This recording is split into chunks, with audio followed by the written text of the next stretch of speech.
Hello? Hello? Desu? Hello? Hello? Desu? Desu? Anyone ready Hello? for some lo-fi megalovania? You need to play that on repeat in the background all the time, okay? Lo-fi beats to play Among Us too. Oh, Among Us theme, but lo-fi? Ayo. Ayo. Ayo. It is, it's us, look. We're here. Hello. Hello. Hello. Sans. Sans Undertale? The Sans Undertale? Here you go, here's the link for this. I already had it, so. It's not like I asked for it or anything. No, you would never. No. I would never, definitely. No. Hello everybody. I'm gonna wait just for a little bit for some people to come in. Just in case. Want people to be around. Perfectly summarizes the power of this collab, yeah. The power, it's so strong. You can feel it even through the screen. When did I get a succulent? I grabbed it, you know, you got a bunch of these new plants recently, Monpaka, so I was just like, I'll just grab a couple for decoration, you know. Like I got one on the wall behind me too. Oh, super cute.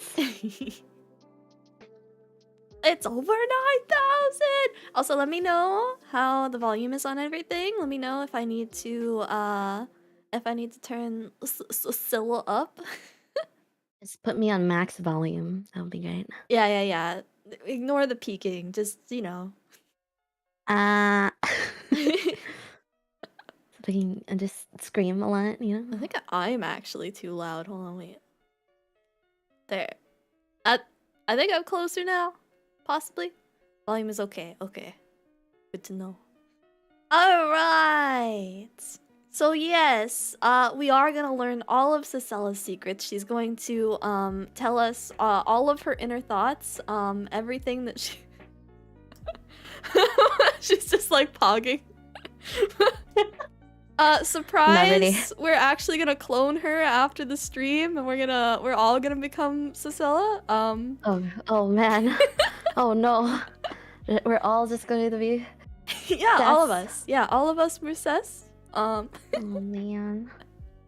Hello Mila. Hello J-Rod. Hello Skippity, Inferno, Jackster, Steve, Pat. Everybody that's in here. I will say that this is gonna be more of like a talking stream between Cicella and I. So if I don't respond to much chat stuff, that's why. But we're gonna have a spot at the end for people to ask questions if they are interested in doing it. So does this mean I have to be Cespaka? Yes. Yeah. Congratulations. I'm a cat. I'm an angle. You get a Cess, and you get a Cess, and everybody gets a Cess. Oh no. Alright, let me do my little intro, guys. It's been a little while since I did an honesty hour, I'll be honest, but That's my real honesty. Okay. That's okay. Hello and welcome to Honesty Hour. For those who don't know, this is a talk show based around discussing some of the hardships of content creation with other small creators like me. And as a disclaimer, none of what we say is like fact. We're just here to discuss our personal thoughts, feelings, and experiences with our time on the internet. Today's topics are all based around the experiences of being an independent freelance artist, including like pricing, art theft, commission horror stories, and more. And of course, I am joined by Cecilla, also known by her VTuber name Sarah Amai, a full-time freelance artist and streamer. So, would you like to introduce yourself? Yeah, like you said, I am Cecilla. That's my artist name, and my VTuber is Sarah Amai. I'm an angel who loves sweets. But yeah, I do illustration mainly as one of my skill sets as a VTuber, and I've done it for many years. many years. Mm-hmm. Do you what kind of content do you usually use, or what do you usually do as a VTuber? As I do art streams, I do chill art streams mostly. Anything like more on the comfy side, nothing too crazy, but sometimes I do have my days where I'm very chaotic. Yeah, when you go and murder people in Among Us, you know. Yeah, Amogus, my sussy moments, it happens, but most of the time I'm pretty chill. I just do artwork. I do my commissions on stream. Sometimes I do my own personal projects on stream too, but yeah, mostly that. Yeah. How long have you been working as an artist, a freelance artist, that is? Possibly around 10 years or so now, 11. Really? Maybe 12. I started digital art in 2009, actually. And I started taking freelance work around, I guess, 2011 or so. Oh my god, And that is 10 years. Oh no. Yeah. I started all that stuff on DeviantArt. Oh. DeviantArt community. That's where I started all my stuff. I started giving out like chibi artwork for like $1. You know the point system in DeviantArt? Yeah, I do. Yeah, I did that. I did that at first, and I got a couple of them, and that's where it all began. Did you ever do any of those adoptable sort of things on DeviantArt? Oh my god, I remember that. Actually, my first VTuber, my first design is an adoptable. Wait, really? It is.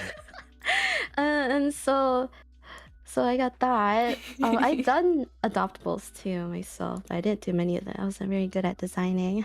I was just one of those people that was trolling around DeviantArt to get bases to like sketch over top of because I was lazy. Oh yeah, that's so fun too. The base though. community. The bases were fun to play with, so I mean, it's fine. Yeah. So do you have any styles or people who were big inspirations to you early on? Probably when I started, a lot of my inspirations are people who were on DeviantArt. I guess notable ones that I remember are like Nami Face or Nam Face, Rosary. I remember seeing her a lot of her work back then too. Rosary was all over then. Lulu Pantsu was commonly with a Nam Face, so I think those are the most notable inspirations I had back then.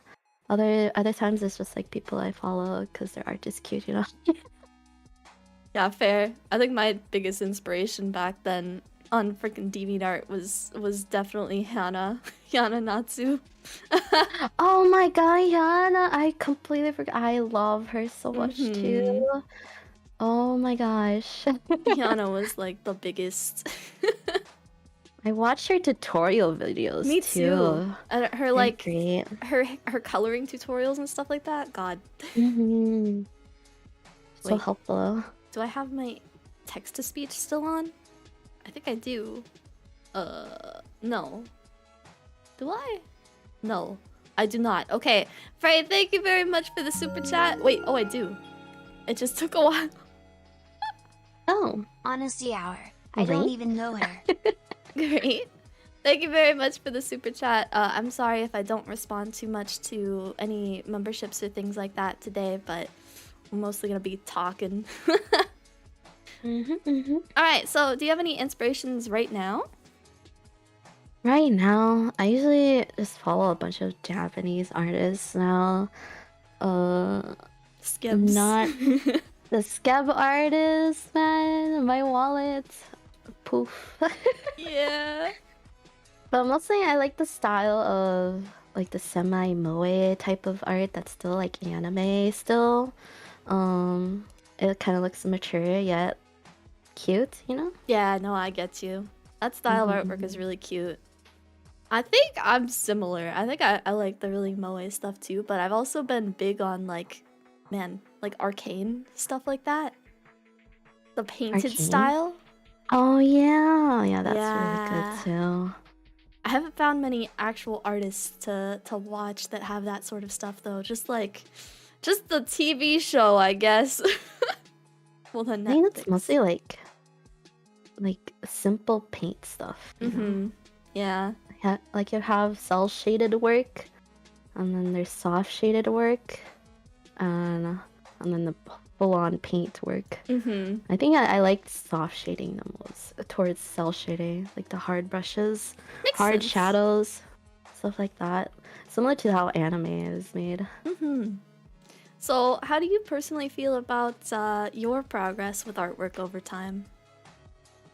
To be honest, I don't like where I am at the moment. I don't think any artist does. Yeah, that's true. We're always trying to figure out something to improve in our art, and it always gets stuck in our brain, and you're like, art block. Yeah. But with how long I've been at it, I feel like I should have been more progress in it, but you shouldn't really compare yourself to like others too, because I've seen those yearly illustration recaps of some artists, and their progress went like over the tops, and I'm like, how come I'm not like that? That's kind of similar with like with VTubing stuff too, though, huh? Like with numbers and stuff like that. That's true. You see some people just like blast ahead out of nowhere, and you're like, why didn't I get that far ahead? I can do what they do. But everyone has their own timeline and things, and we're all different in that way. So good to remind yourself that you're not them and you're yourself. So make sure you don't beat yourself over the progress. Very true. Is there anything that you really think that you wish you could improve on? Probably my full illustration work, because I want to do a lot of more backgrounds and group pictures and more scenery stuff. But all I've been really doing is like all the small stuff, like Twitch emotes, chibis, because that's popular, and that's what makes money. Isn't that kind of sad? Like all of the popular stuff is the stuff that's super simplistic. Yeah, it is. Oh, it makes me so sad. But I want to work on like, I don't know, storyboarding or like full-on animation work, or just big illustration projects. But it's also very overwhelming to do those stuff. Yeah, it takes a long time, and you have to practice so much, and But all the like chibi, like cutesy, like Chronico style stuff, man. Yeah, they're so popular, and I gotta feed myself, man. I gotta make that work. Has there ever been a time where you kind of wanted to just like push artwork more into like the backseat and just work more on entertainment instead? Not exactly. I always liked having art on the forefront of my content. Though ever since VTubing started becoming a thing, and me being inspired by all these content creators, I'm like, I want to do entertainment stuff. I want to play games all the time. I want to be that streamer. I guess that's how people get started in streaming. Um, it does take a lot of your time away if you want to improve on your art more. Yeah, it But does. yeah, I do nowadays want to put VTubing up front now. But before, all I did was just did art. I did art all the time. Only did gaming on the side, but now that changed. What changed VTubers, exactly? VTubers, why? But what changed to make you kind of want to push that forward? I like the community aspect because I started streaming to make friends, right? Because back then I didn't really have a lot of friends, and I was like the quite introvert, quiet person in like my friend groups, and so I wanted to push myself and make friends. Hence why I started streaming. And it's always been fun being around the communities and talking with everyone and having times to spend together. And so that's why I wanted to go into VTubing more. Yeah, because you started as just an art streamer, right? So it was a little hard, I bet, to make those connections with anybody.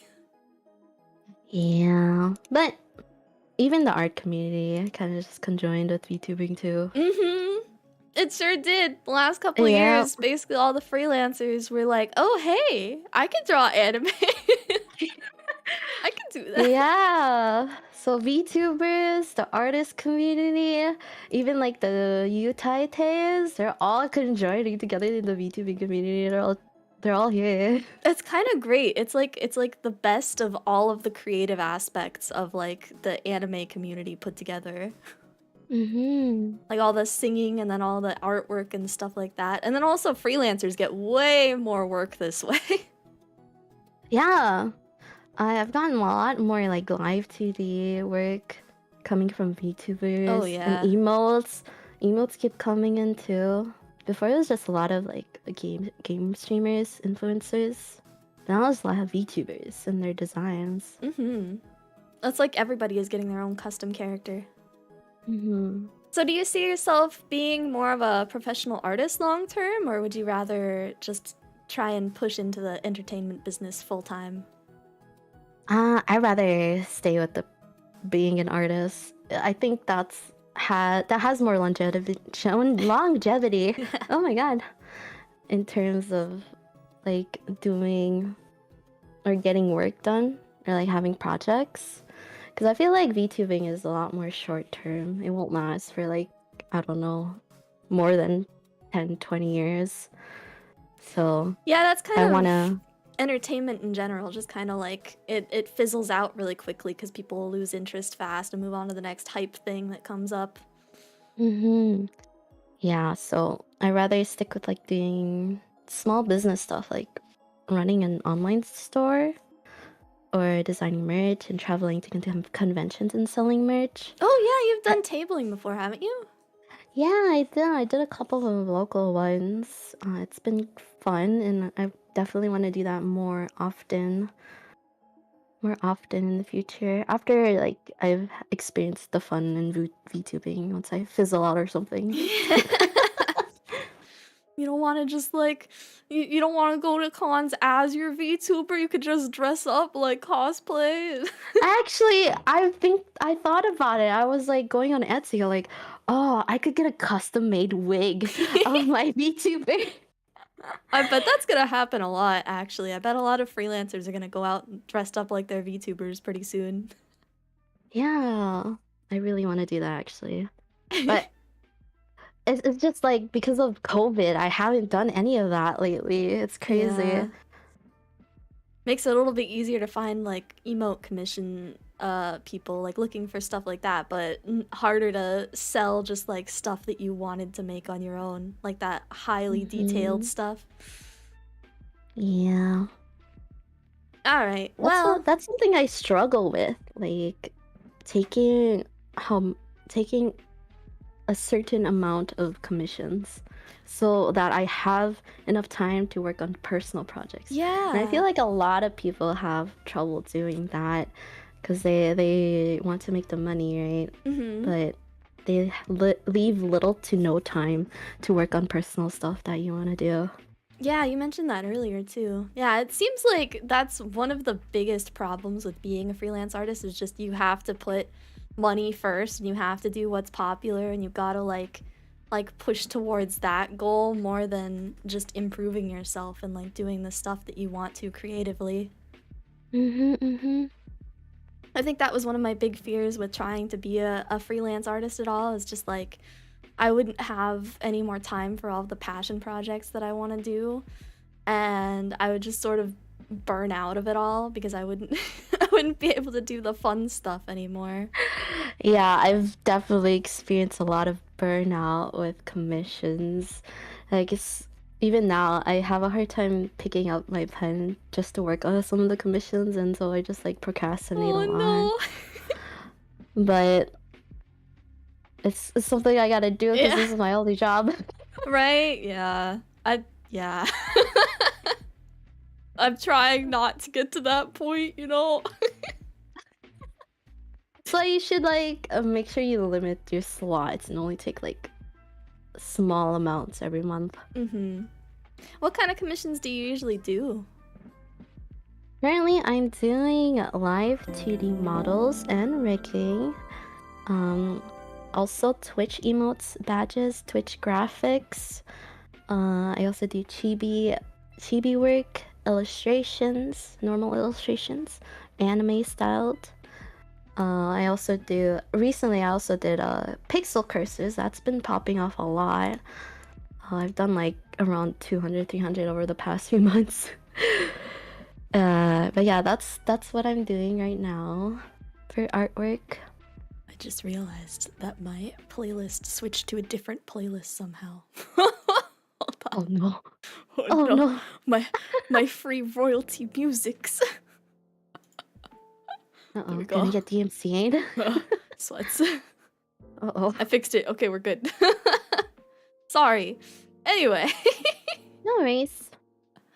So have you ever done any commissions for like larger scale agencies, or is it mostly just like people looking for Twitch emotes and character designs and stuff like that? With my experience, only other small creators really. The biggest person that I think if I can remember correctly, I did emotes for BoxBox Oh. a couple years ago, but I don't know if he still uses them. But I did remember someone using those emotes the other day, so I think he still uses them. There you go. There's something. That's something, but usually it's just there's small creators who are starting up their brands or starting up their VTubing career or streaming career. I want to So know how yeah. people get the jobs for new gacha games that are on like app stores and stuff like that. I want to know how they get the jobs to do like live 2D for that or stuff like. Where are they looking for these jobs? Oh, I don't actually know because I haven't done any of that stuff before. Right? I think it's really with how you put your portfolio up on your website and making sure you have a nice history of works you've done before. I've seen in like Japanese artists, they have like comics and illustrations or like maybe a zines, magazine artwork on their history of works they've done before, and that's a good appeal for companies to be like, oh, they worked with other companies, so we should work with them too. I really like their work, etc. Yeah, I checked out your website before we did this stream because I wanted to make sure that I had an idea of what it looked like, and yours looks pretty professional so far. Yeah, but I think I should have a gallery because I haven't added that before. True. And I should add that, but I've been super lazy. Only my commission option, that's what matters the most. The struggle of being too lazy to add the galleries. Yeah, I still have to go through all my best works and stuff and what can be fitting in the gallery. Would you only put stuff in there that's from like the last couple of years, or would you like go back deeper? do the older stuff too? Probably just the last couple of years. I just haven't done many. Fair. We've been too busy doing emotes. Yeah, I want to change that. Yeah. Speaking of your website though, I know that you have a TOS for your work written out. Do you think that having a TOS is kind of mandatory for doing commission stuff? Yes, I actually do think it's mandatory. Any type of service, be it like graphics or video editing or service that you provide for a client, you do need those terms written down somewhere so that it could be clear between the client and the artist, for any, oh, sorry, I lost my train of thought. Oh my God. But that is very important because you can get in trouble if you won't have any thing to save you when something goes wrong between the terms of between you and your client. And it also helps because you can be clear on your methods of how you do your work. Like important stuff like work turnarounds, how long you take, payment methods, when, where, and what currency, or whether you provide work in progresses between, or when you're working on it for the clients, copyright stuff, commercial use, when, or how the client should be using your work and stuff like that is very important to have clear written down stuff for people to see. Yeah, it's kind of like a public contract, isn't it? Mm-hmm. Have you It is. ever thought about just doing like an actual proper contract and sending that to people, or do you think that's just mostly for like larger businesses and the TOS works fine? I think that is for more larger businesses because small creators, it's pretty, it's already there on your website. So, Makes sense. for bigger projects, it's definitely useful to have a written contract that you both sign, stuff like that. So how'd you decide what to put on yours? Was it just like experience? I actually referenced a couple different artists' TOS at first. I did change around a few things that fit for my own workflow, like how long I take, or whether or not I take this long on certain things, or if how many times I can make a change on a finished product or finished project. Yeah, so it really depends on your own workflow and how you handle things when your artwork. Makes sense, makes sense. I think that one of the most important things to put in your TOS is stuff like how many changes that you're gonna do, because I swear everybody and their mother wants you to do everything perfectly. Oh my God, I had one client that made me do like 10 changes on an emote, and I was like, oh my God, am I doing this wrong or are you just picky? On an emote? On one emote? On one emote, and I was like, what? I didn't have anything that I could save to like charge her because I didn't have that before, and I definitely changed that after that. So it is slightly based on experience. Yeah, it's also experience. Yeah, there's been a lot of horror stories about being a freelance artist. I know I've seen a bunch of them come around that are like, this person wanted me to change their entire model after I had already finished the entire thing for them because they came up with one new hairstyle they wanted or something. Yeah.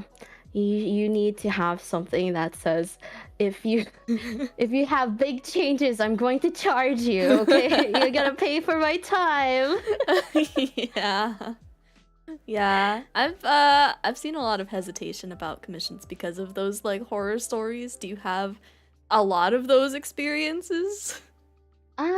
Nothing too big. I do have a few clients that bailed out after I gave them a sketch, and that could be pretty scary because they might take the sketch and use it on their own. So that's why before I had it where I did the sketch and then I got the payment, but now I do payment first. Makes sense. Do you do, well, actually, I've seen a lot of people do like a down payment and then later on they get the rest of the payment. Do you do that, or do you just do like full payment up front? For bigger projects like live 2D models, I do have down payment first, and then the rest of the payment later, because I know it's like what, thousands of dollars already. It's a lot of So money. you're entrusting me $1,000 on this work. We could have a payment plan if you want. We can figure it out. Yeah. Yeah, that's fair. Have you had many of those horror stories though that just like pop up out of nowhere? No, I've seen it happen to other people, but not to me. So like So for it's not that example, common, probably. yeah. Well, no, actually I don't think it's that common. It's always just the trolls, man. It always seems super scary, but I feel like a lot of it is just like social media blows the really horrible stuff way out of proportion, and then that's the only stuff that anyone actually sees. Yeah. Yeah, majority of your work is going to be smooth as a baby's bottom. But it's scary.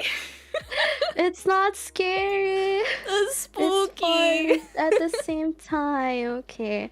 You can just ignore those people who are like, why are you pricing it like this? Or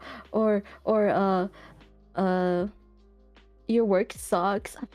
Trolls. Yeah, speaking of pricing, there's been a lot of debate with people pricing their work before. Have you ever had trouble trying to find a good price for your work? Not. I don't know actually. I usually reference other artists' prices and then my own skill plus the time it takes me. That's how I usually price my things, on like how the market is and how my work kind of stands in those prices, I guess. The market's booming. The market's booming, the prices are higher. I mean, the longer I usually have my prices go up over time. Like when I first started emotes, I did it for like $25 each. Really? And now it's like $45 for me. You only did 25 each? Yeah, back then it wasn't as, I guess I wasn't as good as it as others now. That's fair. But I've improved. I've also improved my work. I've also had the experience, and so the price should reflect that. Yeah, I mean, also you've been doing this for 10 years, you said. Twitch emotes I've been doing for 5 years, I think. Okay, but that's still 5 years. Yeah. You deserve the extra. I'm thinking of what is it? Increasing my prices. Oh, to again? 50 and all, yeah. I mean, I would if I were you. It's good to price yourself that way. Yeah, the emote artist that I've been using recently, I feel like she's underpricing herself, honestly. She does like, I think it was 5 emotes for 90, 3 emotes for 55. Yeah, honestly, emotes should be a lot higher because people use them for Twitch, and you get money out of Twitch, and they'll make that money back. Right? You literally make money off of using those emotes.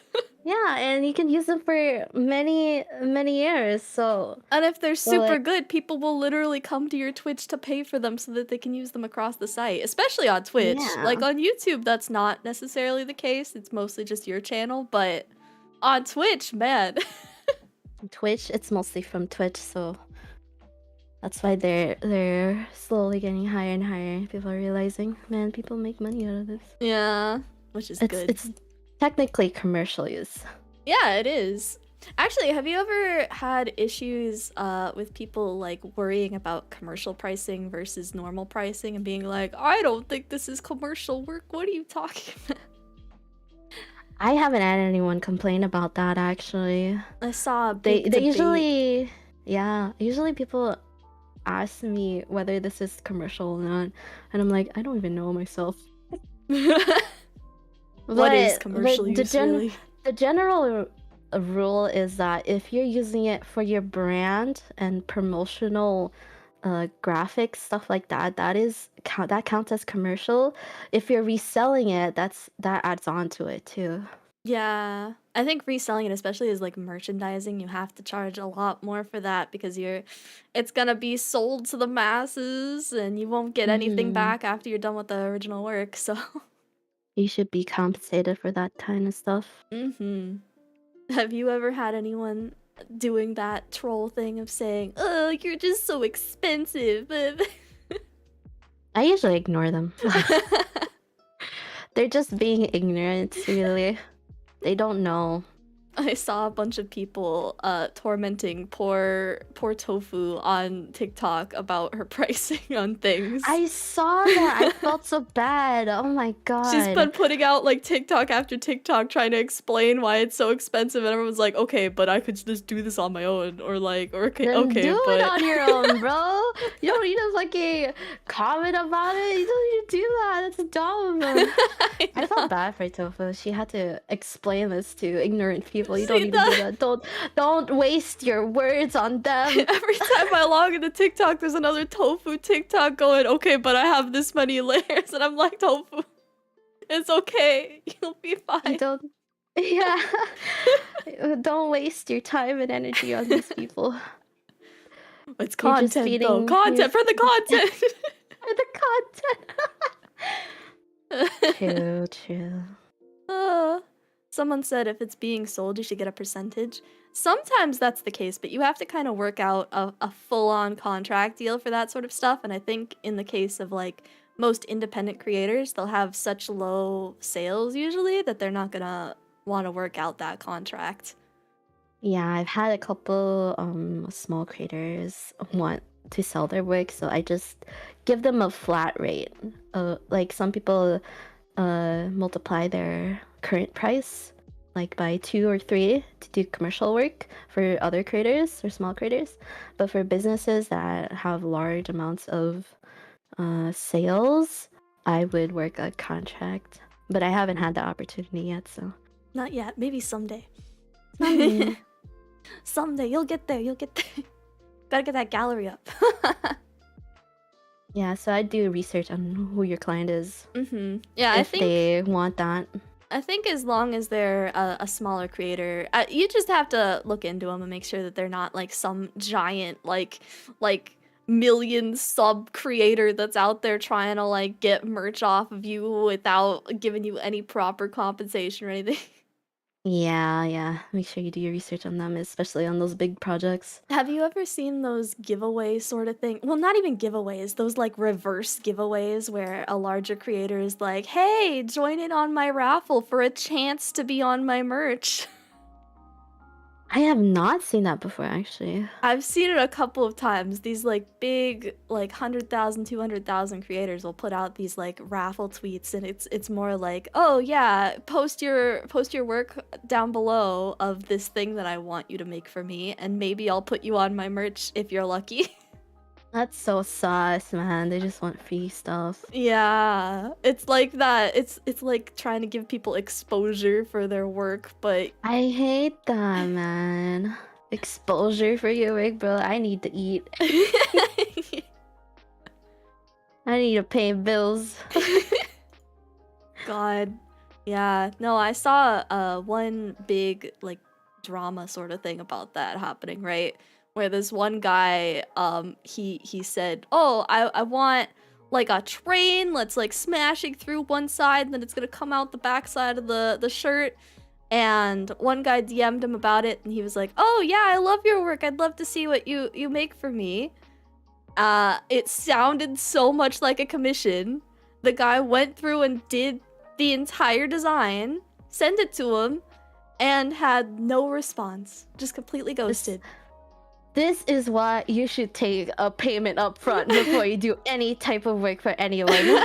Even someone that you really respect, because that was the case. The guy just really liked the guy, and he was like, "Oh, I'll do a design for him. I would love for him to use my work, and I would love to do a commission for him." And yeah. Yeah, that... yeah. It just completely ghosted him, and I think later on he called him out, and the dude that ghosted was like, listen, it wasn't even what I wanted. He didn't even follow through, and it was a raffle. Okay.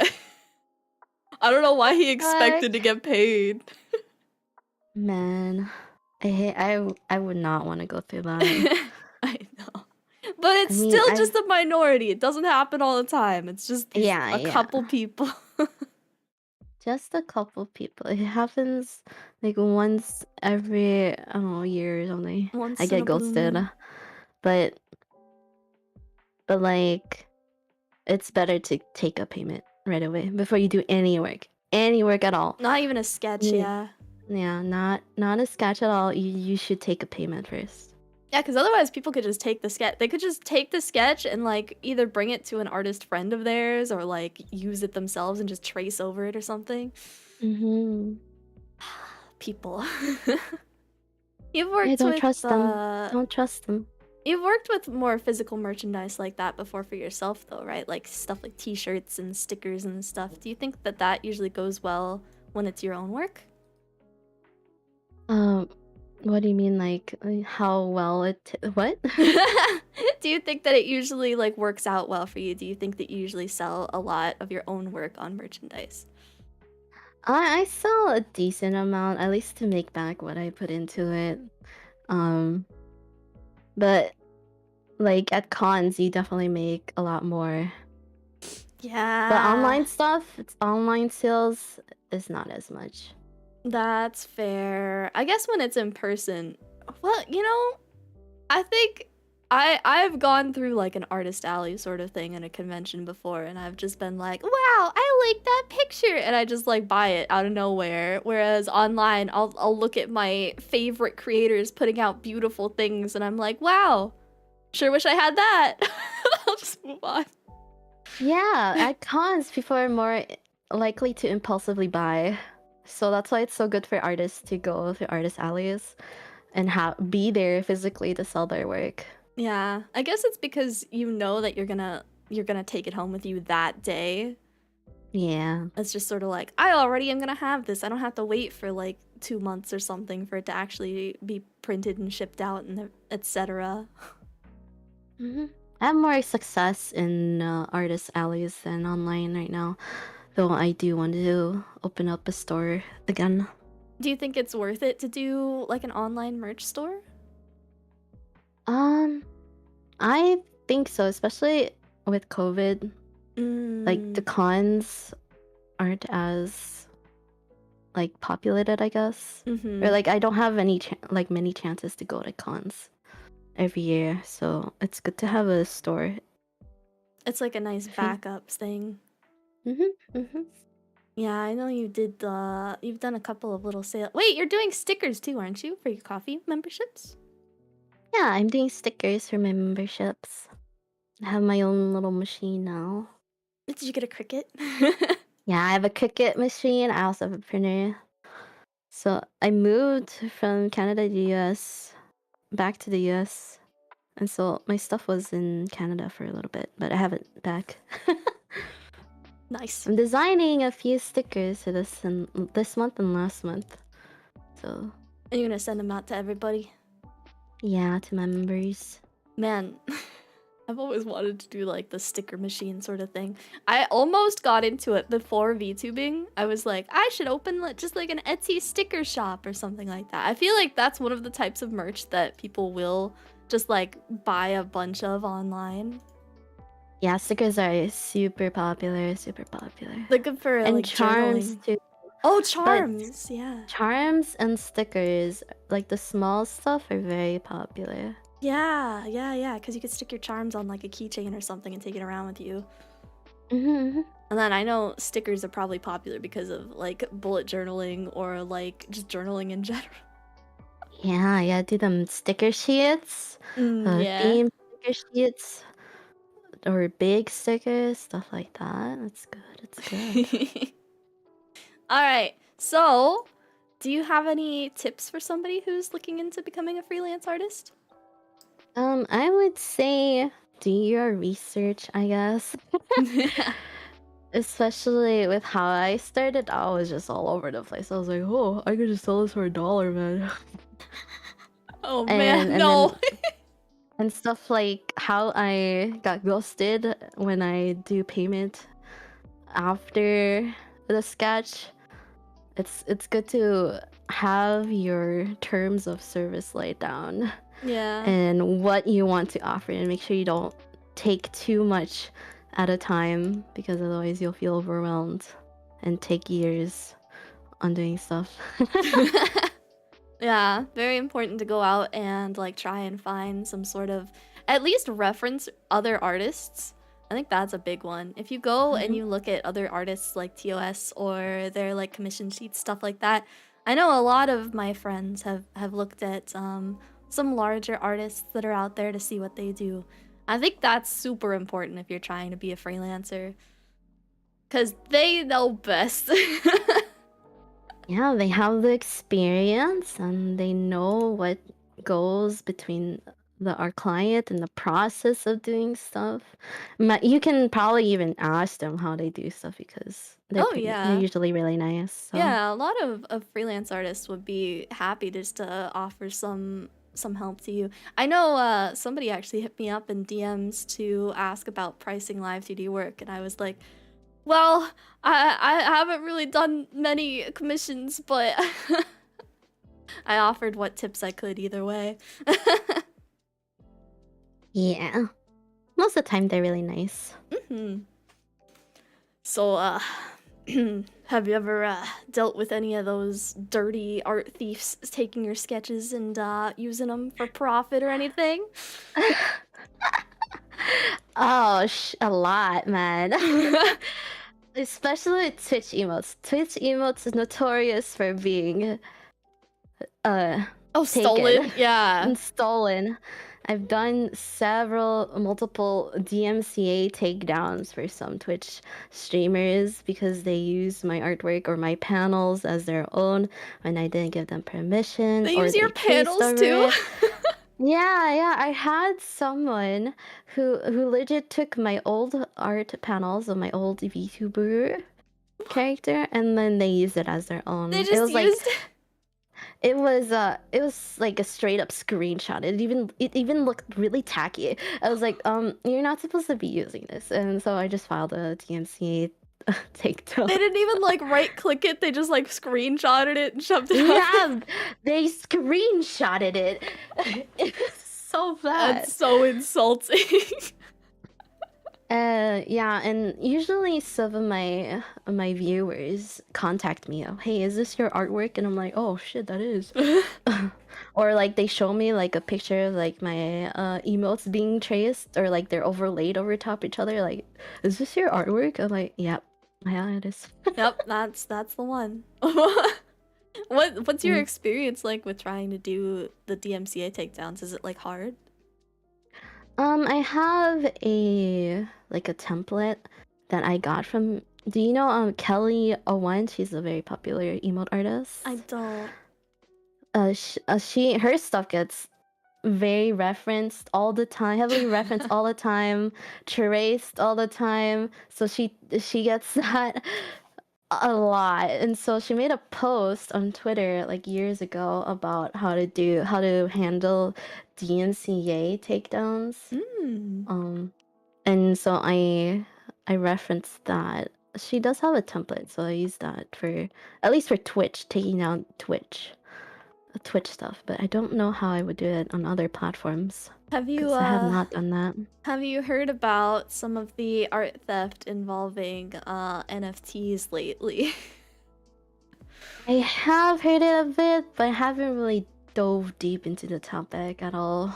Yeah, I've been kind of trying to avoid the topic as much as possible, but I know that one thing that's been happening in terms of like DMCAing work with NFTs is that people have been, instead of going through the actual NFT sites, they've been going through Google to get their images taken down that way. And it works a lot better that way. Mm. Because the sites just ghosted block you. Oh my god. So if you ever experience something like that, try going through Google to get your stuff Image taken down. search your work. see Yeah. where it's posted. Well, you have to image search it, but Google also has like a DMCA thing, and you can get images removed from Google if they're like stolen from you. So that apparently works a lot better than trying to go to the actual sites about it. Yeah. Just Okay, a I might tip. try that because I haven't done that. I only took down Twitch streamers. I wonder if it would work the same with Twitch. Probably not. I feel like most of the NFT sites end up going through Google for a lot of their stuff. So that's why it works for them. But I don't know if it would work as well for Twitch, because Twitch has their own image hosting, I think. But anyway, yeah, rough.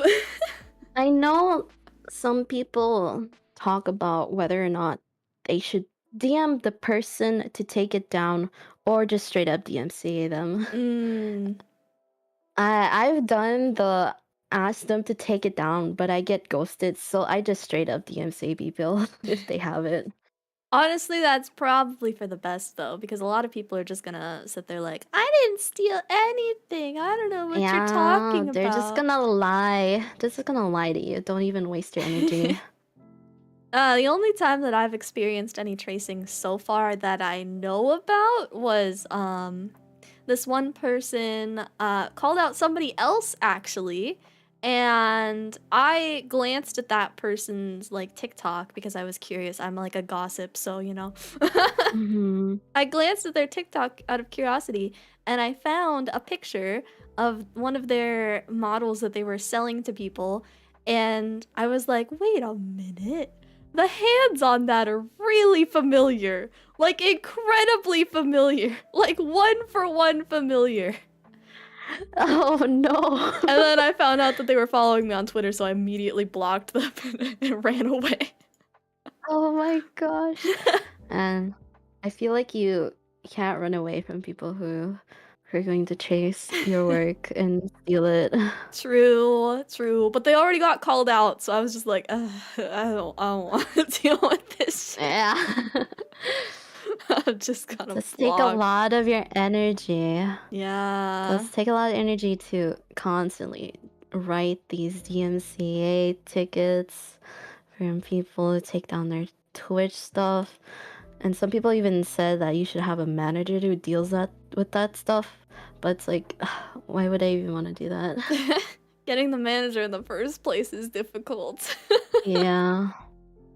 Oh, do you have to deal with them pretty regularly then? Not for me. I stopped caring. No, don't stop caring. If the person is like super big, I definitely would DMCA them. If someone DMs me about a theft, I would DMCA it, but I wouldn't go out my way to find them. That's the difference. I wouldn't go out my way to find them and DMCA them. That's just so much. That's fair. To think about. I feel like you would have to like reverse Google image search every single piece of artwork you did to actually find those people anyway. Yeah. And that would take so much time. I think the only time I would do that is if I made something that was like really important to me or something. And I was like, I just don't want anyone to take this from me. Yeah. Then I would reverse search it. It's fine. But everything else, So people have said that if you post your artwork online, it's inevitable that it's going to be stolen. Do you think that that's actually true, or? I think it's true, yeah. Yeah. Because there's so many scam artists, tracers out there that do this type of stuff and think it's all right. So you can't really help that. You can't change them. Yeah. There's a lot of people who think that it's kind of like fair use stuff. They put the fair use stuff to artwork and they're like, yeah, well, if I change it, then it's mine. Yeah. That's not right. No. Not at all. I wouldn't think that's right. Yeah, man, but it's so common. It is common. You can't help it. And Oh, so that's the frustrating thing. do you ever get anybody who asks for like free artwork on top of all the tracers and stuff? Not as often now, but back then when I was like a beginner artist, I think that's a lot more common of getting free artwork from people who are just learning, because they're people just want to take advantage of you because, oh, you're learning, so you want practice, right? So can I get free artwork? So that's why I do commissions also. I feel like I'm professional and people will be less likely to ask for free work. That's fair.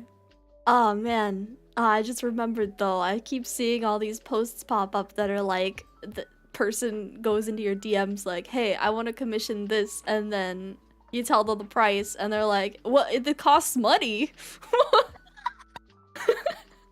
Hello, yes, I do artwork. I is a job. Okay, what do you expect from me? Well, I cost what? You can't charge for artwork. That's not. What do you mean? What do you mean by that? It costs money. Anything costs money, man. I don't know where those people were living or what kind of life experiences they had up until that point, just to be like, oh yeah, I can just ask people for free stuff and they'll do it for me. I don't know. Maybe they're just trying to play dumb and see They're what probably happens. just being trolls. I think most of the people that actually cause like all of these issues that pop up on social media, honestly, are probably just trying to get attention. Yep. Yeah, probably. Models are And overpriced. Thank you, Steve. I That's tofu on TikTok right now. my god, why would anyone pay for anything that the computer can make? Oh my gosh. Oh, I've had people steal my friend's art and their excuse is it's fine because it's bad art. Yo, that's disrespectful. That's so Can I rude. can I throw fists? What? No way. That's so rude. Actually, but that does bring me into my next topic. People critiquing your art when they're not asked, just showing up like, yeah, I mean, I guess that's fine, but if you change this color, it'll look better. Or like, yeah, your line art is too thick, so you should probably do this. Do you deal with those people a lot? I deal with them while I'm streaming too. I despise it. Oh no, I backstreet despise- art stream. It's like backseating art? Are you serious right now?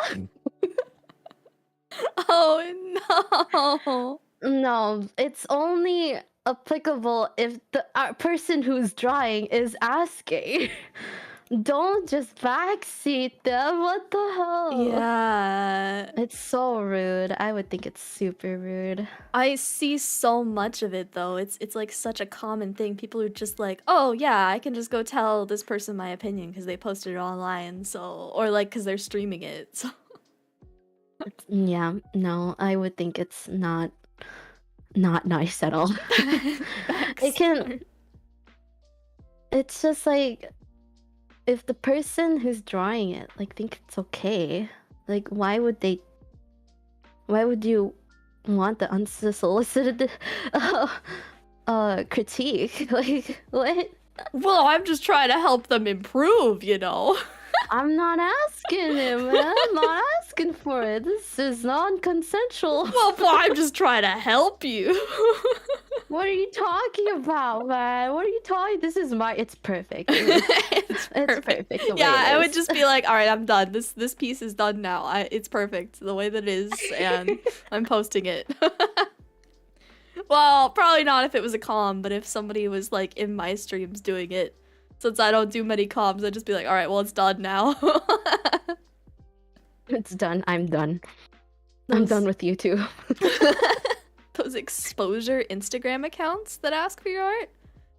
Oh, you mean like God. like accounts on social media that like they post just other people's art all the time and they don't list credits or anything. They're just like, "Oh, yeah." Oh. Like themed art, like Genshin art or Zelda art or so on. They just post stuff.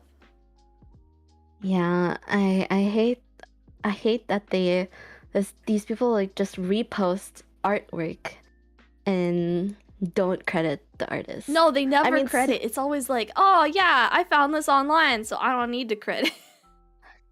yeah, I don't like those type of accounts at all. Me neither.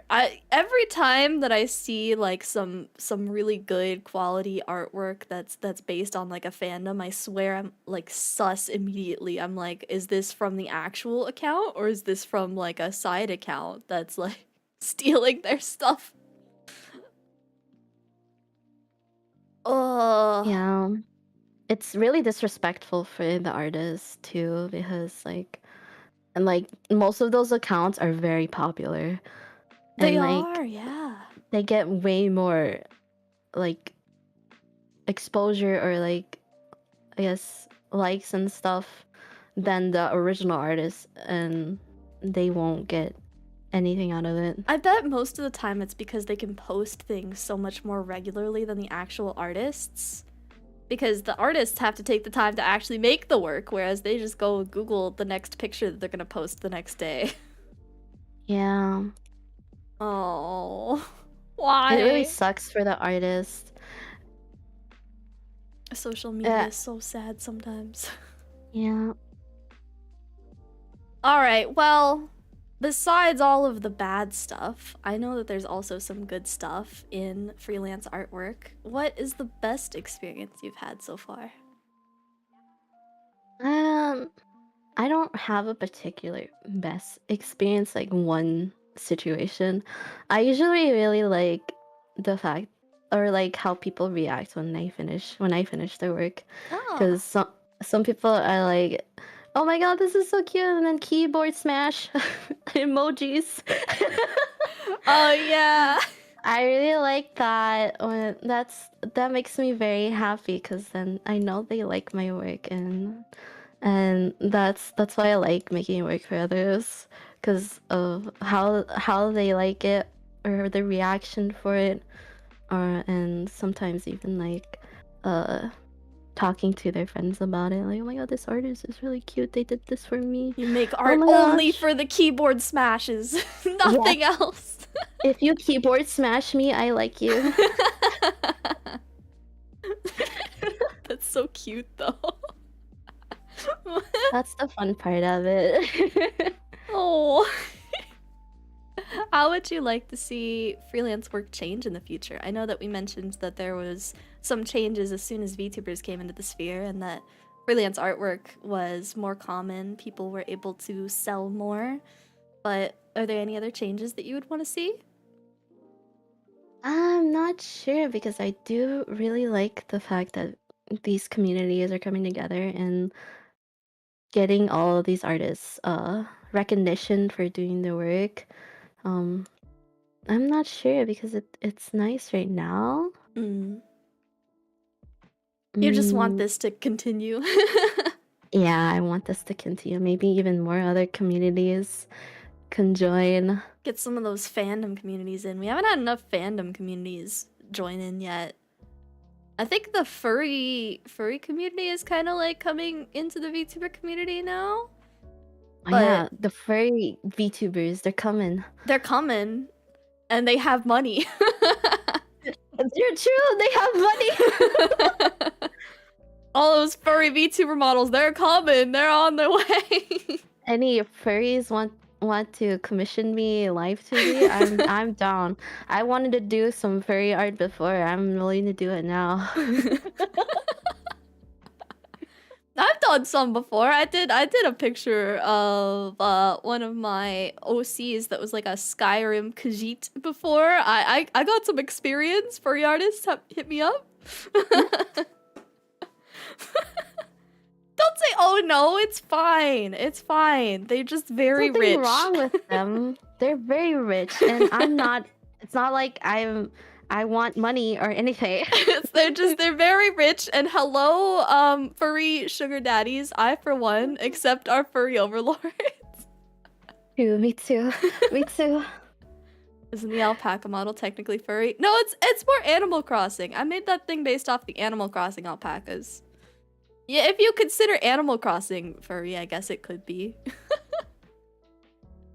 Oh, and I there's need to make a one. furry model of myself. Oh, I should make myself. I want to make myself like an actual full-on alpaca model, like realistic alpaca model. I actually want to get into furries. Not gonna Imagine, lie. just Not gonna imagine lie. though, the long necks that just like I can rubberneck the thing. Leaning my neck over and it just bends the whole thing. Do alpacas spit or something? Do they? Aren't they spitters? Or is that llamas? Listen, they spit, but I like telling everybody that they prefer to kick, because then they won't expect it. Oh my god. Suspiciously rich furries. Actually, before in my DeviantArt days, I made my own furry OC. You should make a hamster. Make a new hamster. Oh my god, I should make a hamster furry. An adorable babu hamster. Baby. You can have it. Oh my god, if you did. Aw, that would kind of be intense live 2D, but imagine a like a hamster model that could be on all fours, but then it could also like stand up and like have its little paws up and stuff. Oh man, that's possible if you put it in like the y-axis, so you're down and up. Yeah, you could have it like stand up and down. Oh, that would be so cute. Do a little hamster dance. Have an animation where you run on the wheel. Yo. What if you hooked that up with there's like a program, right, where you can hook up like memberships or like subs or bits or stuff like that with your animations in VTube Studio? What if you just did that and then every time someone became like a member, you ran on your little hamster wheel? Oh, that would be such a good idea. Oh my god. I need it. I need to make a hamster model now. Oh my god. Yes, do it. All right, I think that was most of the questions that I had for you. Oh, except there was one that I missed, I think. Where was it? Ah, has it been any easier or harder for you to get commissions since you became a VTuber? I think it got easier. It got easier because the market for artists now, for VTubers, is a lot higher. There's so many people who want to get into VTubing and getting their brand up. So Do you think they think look so. for other VTubers more often than just normal freelance artists? Honestly, I think it's more other VTubers. I personally look for other VTubers for work. Fair enough. I think I usually do too. Well, mostly either other VTubers or like people that have already been associated with VTubers somehow. Like if somebody has done overlays for a VTuber, I'm more likely to want them than somebody that just did overlays for like a Twitch streamer. Yeah, so if you've done work with other VTubers, I'm more likely to commission you. So I feel like it's gone easier to market yourself out there. Yeah, I bet. If you want to market yourself, if you do some sort of creative service, I definitely just go into the VTuber Do you think community. it might also help that you just have like a face that's behind your work, kind of like a face behind the brand? Even if it's anime? Yeah, I mean, you have to have some sort of brand. Be it like, I guess, an animal or a person. Cause then it's like you kind of know them, you associate that with them, and you get remembered more. Yep, that's fair. I think that being a VTuber is probably the best thing that you could possibly do for not only being a freelance artist, but also just being like a singer or stuff like that right now. Like the Untitled community joining in with VTubers was a big step, but I think it's gotten them a lot more popularity. Most artists have done popular VTuber end up closing commissions. That's true. The demand is hard to meet. Yeah, demand is definitely hard to meet. I've been so bombed with work lately. Yeah, demand is rough, especially with so many more people getting into VTubing as they're like, wow, this is a fad that I want to join in on. It's rough, but I think it's still worth it overall. Well, at least I don't have to worry about never having work, right? True. So that's the plus, because with freelancing, it's a risk of not having work for the next day, right? Mm. But with VTubing, like, there's a high demand for stuff. So you'll get work if you ask for it. Yeah, especially if you're putting yourself out there and you're like streaming it and stuff anyways, because people will find you and they'll be like, wow, I like this work and I like this cute angle and I'm down for this. Let's go. All right, now I think that that's all the questions that I have for you. So I want to open up to chat if chat had any questions for Slacella or I. I'm not personally much of a freelance artist myself. I've only done a couple of commissions, but I can answer at least some things. Maybe that's my niche. More VTuber rappers. I mean, Callie is kind of popping off and making some other people come out of the woodwork with that, I think. I don't know if people knew there was demand before. That's crazy. More rappers, VTuber rappers. They're great. Have you seen some of the VTuber rappers that are out there, like Boogie Vox? I've not actually. I only really know Callie because of Hololive. Boogie Vox. I think Boogie Vox also did a collab song with Callie at one point, but they're like a duo of a zombie and I think it's a Jiangxi, the Chinese kind of hopping zombie. And they do a whole bunch of rap stuff on their own. They're fantastic. Yeah, I want to get into raps. Anybody want to write raps for me? I'm not much of a rapper, I'll be honest. I think I would do well with jazz music. I don't know why. I like raps a lot too. I think I can do raps more than like actually full on singing. Yeah? You think so? Yeah. Gotta try to cover some Callie songs now. Fair warning, I was only half paying attention because I was working and listening, but what would either of you describe as your hardest commission of all time and why? Well, I've only really done one. Oh.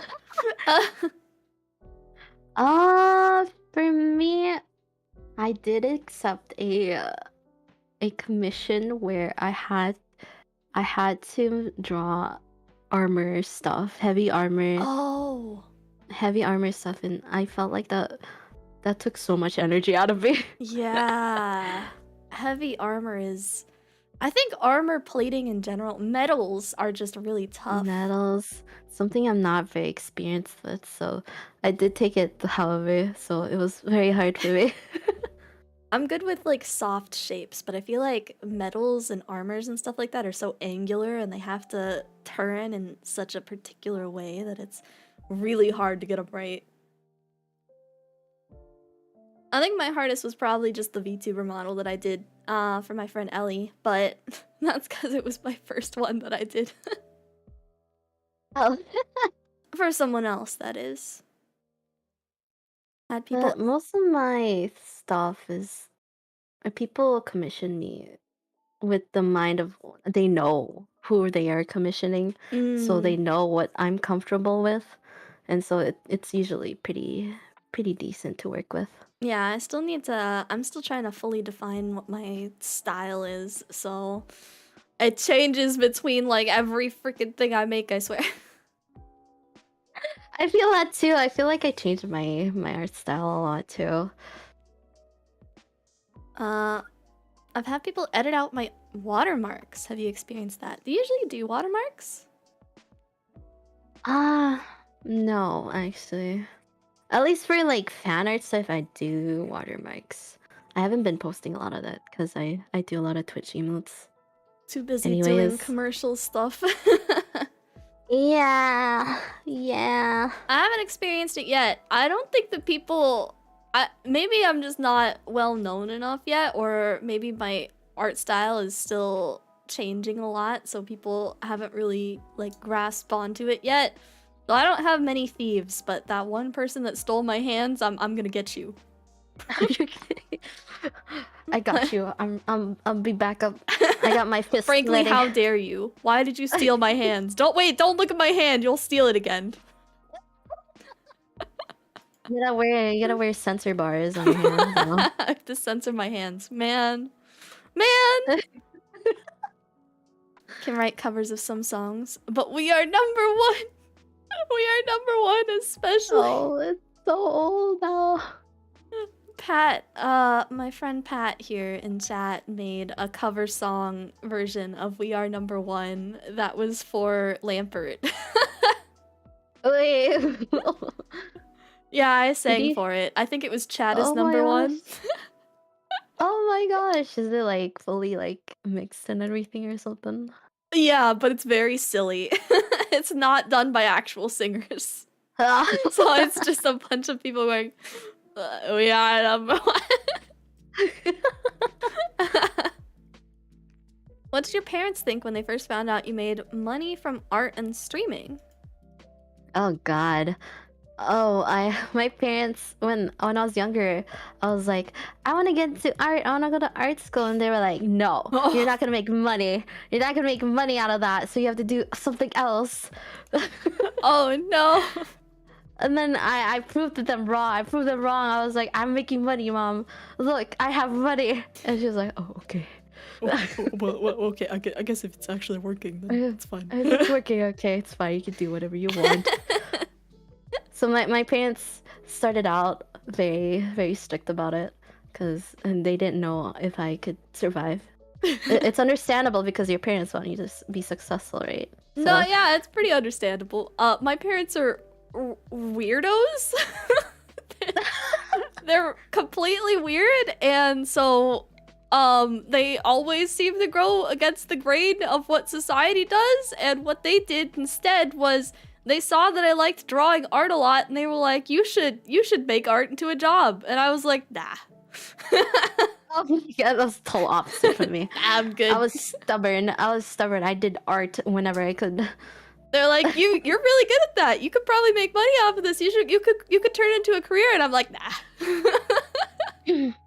No, it's because my parents are the typical immigrant Asian parents. So they only really know that lawyers or doctors or people who make money and they want to be like that or something like that.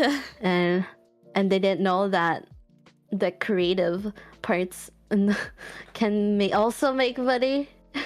To be fair, if you're not really paying too much attention to that stuff, I guess you don't really realize just how much artwork is actually out in the world. I mean, somebody had to draw the artwork that's on your cereal boxes, but Oh, the graphic artist for products?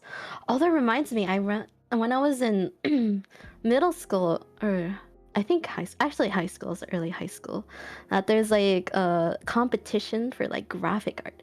And I joined the competition to do graphic arts, and I had to do like graphic art for a peanut butter cup.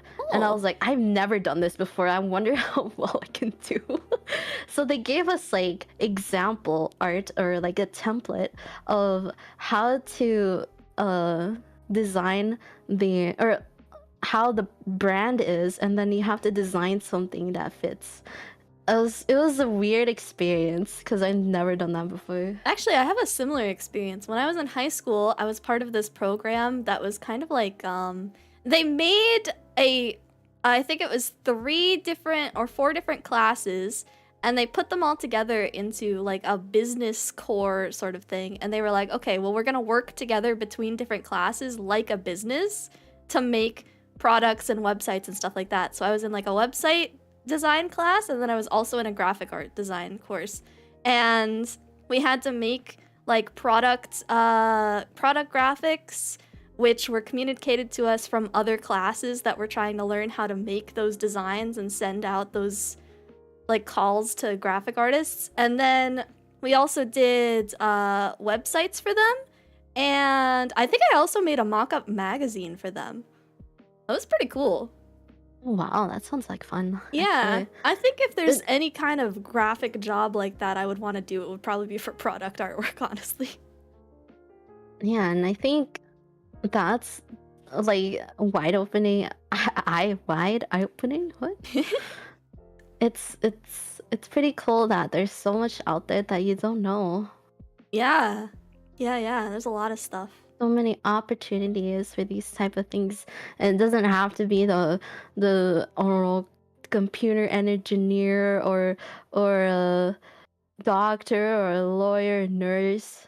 There's so many I'm job a opportunities VTuber out there. graphic artist. I make background. No, I make coffee cups for VTuber. I had to explain to my parents what I'm doing for stream. Oh, I have this model. It moves with your face, and I show them. I'm like, oh, it's moving. My dad has sat down in front of my computer before and been me and just sat there making faces. Alright, what do you think is the best way to promote your work on socials and get your name out? Do you have any advice on self-promo you wish you knew in the beginning? I think the best way is like doing giveaways, really. I think fan art. Fan art, giveaways, and posting regularly, I guess.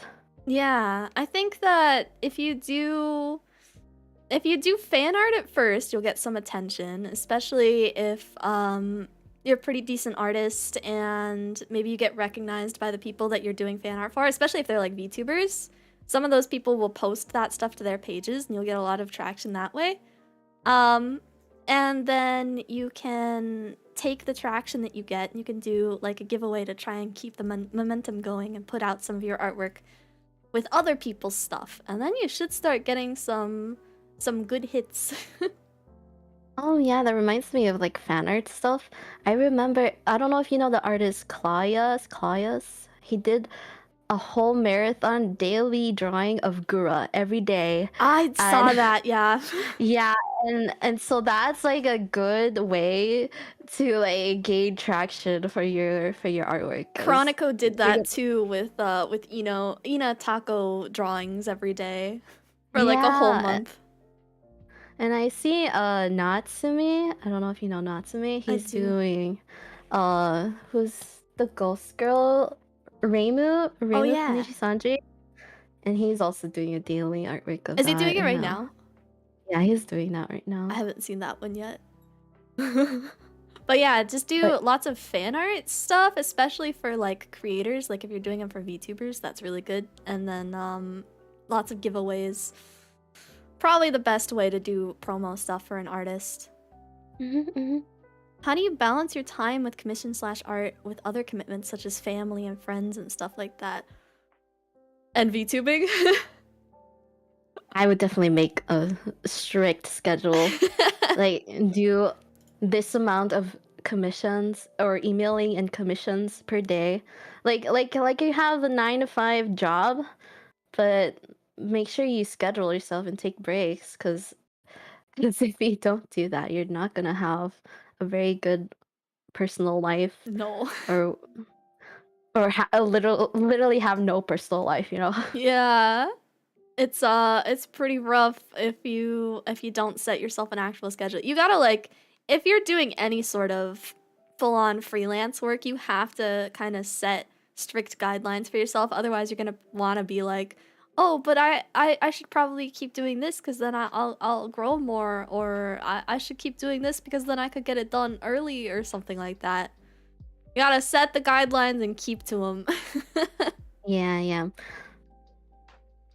That's one thing that if you do like, I don't know, part-time jobs or actual jobs that have work hours, it's good to make sure you do something similar, unless you're like the person who just do things on a whim, okay, like out of nowhere. I don't know, But it's good to have work hours for yourself so that balances out all the other commitments that you might have. Yeah. Also, Mampaka said product artwork and logo design is serious business. People underprice logos a lot. It's the entire face of like your brand. It's the thing that people see first thing. Especially if you're making both icon logo and the actual name logo. Man, people underprice that stuff. Yeah, I've seen so many artists that are like setting prices for that under $100, but like that should be around a lot more than that, like probably even $400, $500, because it has a lifetime. Yeah. It is the face of your brand, and if you are doing a lot of work within that, using that logo everywhere, it's worth a lot. Yeah, yeah. Especially if it becomes just like the main logo that you ever use. If you like never really change it. Man, could have gotten a lot more for that thing. Never had success with giveaways, but I'll try fan art. Yeah, I think fan art is a good way to get in on stuff first. Especially if you're using like the right hashtags and stuff. You can also do fan art based around like popular shows or games or stuff that have come out. There's a lot of Elden Ring fan art that's circulating right now. A lot of Genshin fan art usually. That's Pokemon Arceus fan art. Oh my god. Oh yeah, Arceus fan art.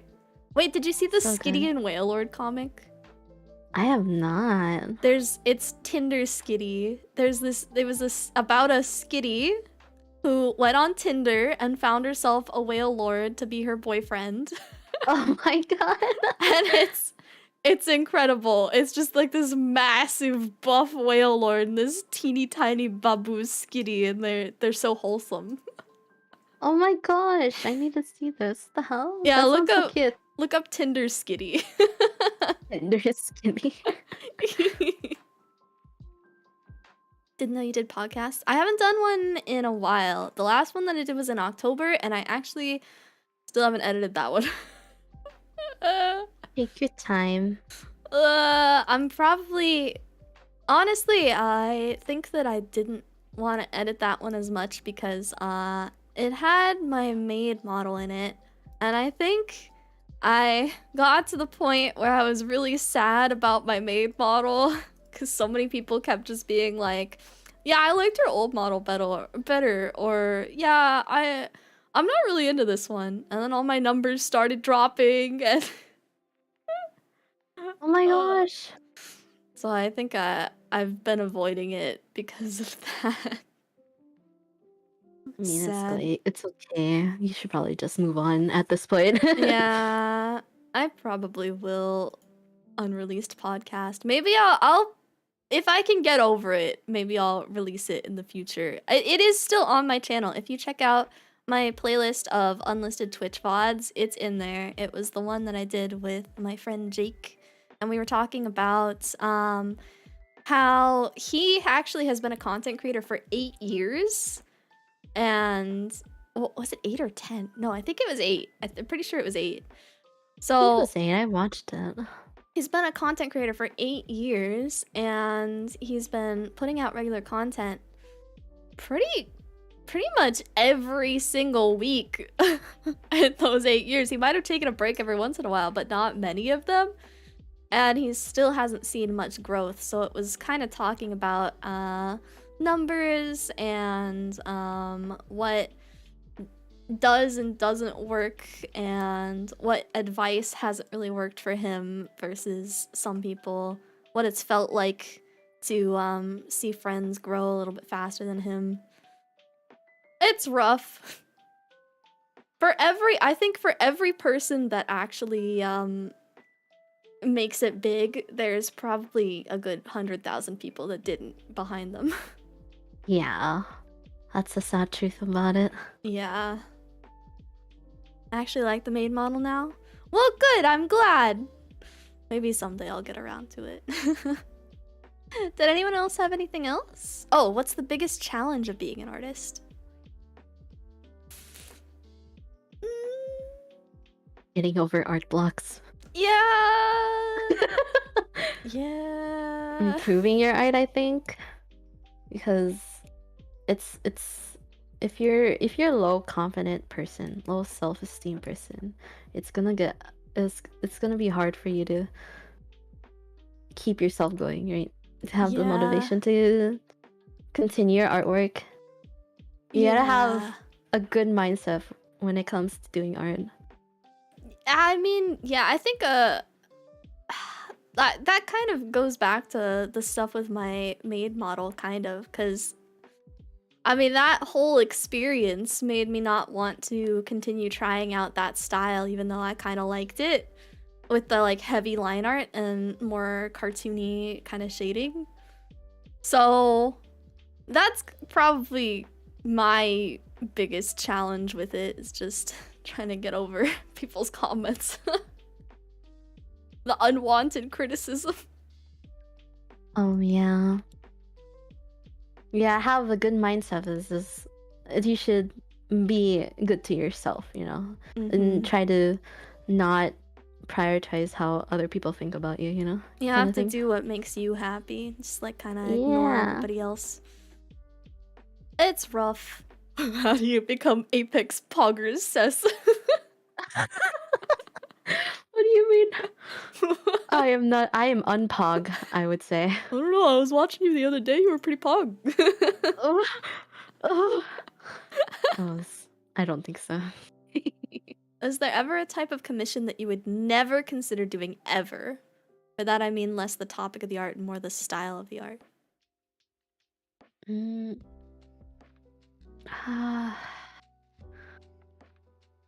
I don't know. If it's not in my style, I definitely won't do it. Like the anime stuff, cute anime stuff. If it's like some sort of like cartoon or thing, I probably won't do it. I'm weird. I have a lot of different... I have done like acrylic painting, and I've done like chalk pastel, and I've done like ink stuff, and etc. I've done so many different mediums that I don't think style would necessarily be the problem. I think it is topic that would be the thing that would throw me off. Like, I don't think I would want to do NSFW because, man, you have to know anatomy so well for that. I've done NSFW stuff. I had an NSFW Patreon before, but then I started to be like, I don't like doing this anymore. You had an NSFW Patreon? Yeah, I had one for a while. I did some sketches and stuff, but I'm learning so much about you. but I didn't really like NSF top. I started not liking it, you know? Yeah, I think it gets uncomfortable for me after a while. Like, someone made a single comment about my hips kind of recently, and I haven't talked to them since. I get uncomfortable. Yeah, it gets to you. I'm like, I don't want to have any sexual things. I'd probably make like an anonymous account where I do NSFW work and then just... And not look at anything, just post them and leave. Yeah. I think that's the best way that I would do it if I was going to, but I definitely wouldn't like do a commission for it. I've done like 2 commissions, NSW commissions, and I was like, I'm done. That's enough. It's kind of weird drawing other people's fantasies, you know? Yeah, yeah. Also, you get way too much information about those people. Yeah. How'd you exactly. How did you get into art? Or are you just naturally good at it? Or nobody is naturally good at art. I agree with that. No one is Stop naturally perpetuating good at this. Nobody. It's a skill. Just like how you would pick up freaking badminton or tennis, you're not gonna be good at it at first. Nobody is naturally good at art. I got into art because I got into anime, and I was a very imaginative person, so I wanted to draw out my dumb demon half angel fox girl Inuyasha characters. Oh, and also draw Pokemon. Oh my god, me too. I drew Pokemon too when I was like... I started like picking up and drawing stuff when I was in kindergarten or something. And it was because I watched a lot of Pokemon, cartoons, anime, Yeah. Yu-Gi-Oh, Sonic. Oh my god, Sonic OCs, man. Wait, did you see that one Sonic game that actually let you create your own Sonic OC in it? Wait, what? That exists? Yeah, it was one of the more recent ones. It was it Forces? Something like that. It let you make like a full-on Sonic OC, like from the ground up. You could make your own Sonic character. I want this. I want to make a Sonic OC. It was a good choice on their part. So yeah, I got into stuff because of cartoons. Animals, enemies. Actually, I still have one little book that I made when I was younger, when I was like 10. Or no, probably when I was like 5. Which has probably about 60 staples in the side of it to hold it together. And it's just a bunch of pictures of crayon drawings of Pokemon. My god. The first Pokemon drawings I did was in kindergarten when I traced over Charmander and Pikachu, and I showed it with my friends, and they were like, "Oh my god, you're so good at drawing!" But little did they know I traced it. Yeah, my crayon drawing Pikachu and stuff like that were also very traced. Yeah, super traced. I think, well, honestly, I think that tracing was a good way for me to get an idea of shapes and stuff at the time. Just Yeah, especially when you're starting out when you're younger. yeah, It's an innocent tracer. The innocent, adorable tracer. I was very into drawing Pokemon. Pikachu was like the main thing that I drew because I learned how to draw Pikachu with like specific shapes. I think I saw one of those like how to draw a Pokemon tutorial things that the Pokemon company put out really early on. And it was about Pikachu, and that was the one thing that I could draw no matter what. That reminds me, every time I go to the library, I would read the anime, how to draw anime books. When I was in elementary school, that was the time. I had some of those. I actually still have a how to draw anime book that was made. I think it's a design, like an outfit design book that was made by one of my mom's friends, and he drew out a little like cartoon sort of thing and put it on like a sketchbook paper and shoved it in the book and sent it to me, and it's like, do your best, always keep trying, or something. Oh, that's so cute. Yeah. I wish I had that praise back then. Everyone was really nice to me about my art, which is funny because I look back at it now, I'm like, that's so bad. Why did they like that? See, I made YouTube videos when I first started out. I did like the short animation stuff, back in 2010. The AMVs? The AMVs.